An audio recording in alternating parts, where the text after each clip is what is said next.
Hi అండి, welcome to Sivasri creations. చూడండి friends, మనం చాలా పర్ఫెక్ట్గా హ్యాండ్స్ కటింగ్ ఏ విధంగా చేయాలన్నది వీడియోలో చూద్దాం. దానికోసం మనకి క్లోజింగ్ ఎప్పుడు మన వైపు ఉండాలి, మనకి ఓపెన్స్ మనకి ఆపోజిట్లో అన్నది ఉండాలి. ఇప్పుడు మనం ఆది బ్లౌజ్ పెట్టి మనం హ్యాండ్ లెంత్ ఎంత ఉన్నది అన్నది మార్కింగ్ అనేది వేసుకోవాలి. ముందు స్ట్రైట్ కోసం ఒక లైన్ అన్నది డ్రా చేసుకుంటున్నాను నేను, క్లాత్ అన్నది మనకి స్ట్రైట్గా ఉండడం కోసం. చూడండి, ఆది బ్లౌజ్ పెట్టి ఖర్చు కోసం అన్నది కొంచెం అన్నది ఉంచాను, ఒక హాఫ్ ఇంచ్కి తక్కువగా.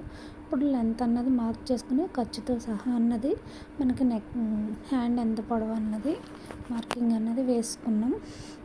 ఇప్పుడు మనం ఆర్మ్ రౌండ్ అన్నది చెక్ చేసుకుందాం. ఎప్పుడైనా సరే మనం బ్యాక్ వైపు నుంచి అయితే చెక్ చేసుకోవాలండి. ఫ్రంట్ అయితే లో కటింగ్ చేస్తాం కదా, అందుకోసమని బ్యాక్ వైపు నుంచి అన్నది మనం చూడాలి. హ్యాండ్ మనకి లూజ్ ఆర్మ్ రౌండ్ ఎంత వచ్చిందన్నది చెక్ చేయండి. నాకు 7 ఇంచెస్ అన్నది వచ్చింది. ఖర్చు దగ్గర నుంచి స్టార్ట్ చేస్తే షోల్డర్ దగ్గర దాకా నాకు 7 ఇంచెస్ అన్నది వచ్చింది. 7 ఇంచెస్ కనుక మనకి వస్తే ఆర్మ్ రౌండ్ అన్నది మనకి హ్యాండ్ రౌండ్ తిరగడానికి 3 ఇంచెస్కి మార్కింగ్ అన్నది వేసుకోవాలి. 3 ఇంచెస్కి 7 ఇంచెస్ వస్తే కనుక 3 ఇంచెస్కి హ్యాండ్ రౌండ్ అన్నది మార్కింగ్ అన్నది వేసుకోవాలి.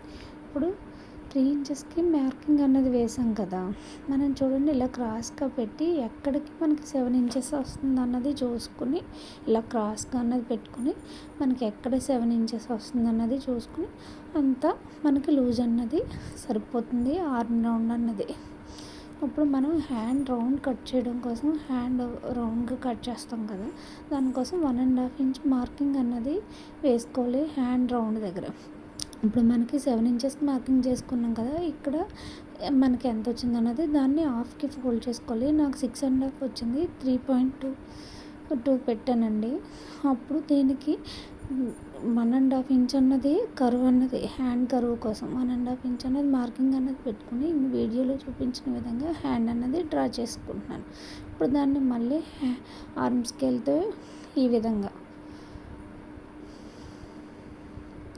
అన్నది మనం మార్కింగ్ అన్నది వేసుకోవాలి. ఒక సిస్టర్ అయితే నన్ను కామెంట్ చేసి అడిగారండి, హ్యాండ్ రౌండ్ నాకు హ్యాండ్తో అవ్వట్లేదు, ఇలా ఆర్మ్ స్కేల్ యూస్ చేసి ఎలా చేయాలన్నది చెప్పమన్నారు. హ్యాండ్ లూజ్ అన్నది మనం మార్కింగ్ లూజ్ చూసుకుని మార్కింగ్ అన్నది వేసుకున్నాను. హ్యాండ్ కర్వ్ తీయడం మీకు అర్థమైందని అనుకుంటున్నానండి. హ్యాండ్ కర్వ్ అన్నది మస్ట్ 1.5 ఇంచ్కి మార్కింగ్ అన్నది వేసుకోవాలి. ఇప్పుడు ఆర్మ్ రౌండ్ దగ్గర నుంచి హాఫ్ అన్నది చేసుకుని 1.5 ఇంచ్కి మార్కింగ్ అన్నది పెట్టుకుని ఈ విధంగా hand curve arm scale use చేసి హ్యాండ్ కర్వ్ అన్నది మార్కింగ్ అన్నది వేసుకోవాలి. ఇప్పుడు మనం కుట్టుకునే సెంటర్లో ఒక టక్ అన్నది కుట్టీ దగ్గర ఒక టక్ అన్నది ఇచ్చుకుంటే మనకి కుట్టేటప్పుడు చాలా ఈజీగా అన్నది ఉంటుంది. ఈ విధంగా హ్యాండ్స్ కనుక మనం కట్ చేసుకుంటే చాలా పర్ఫెక్ట్గా అన్నది వస్తుంది, ఎటువంటి ఒగ్గులు లేకుండా చాలా పర్ఫెక్ట్గా అన్నది వస్తుంది. ఓకే ఫ్రెండ్స్, ఈ వీడియో నచ్చినట్టయితే లైక్ చేయండి. ఫస్ట్ టైం ఎవరైనా నా ఛానల్ చేస్తే సబ్స్క్రైబ్ చేయండి.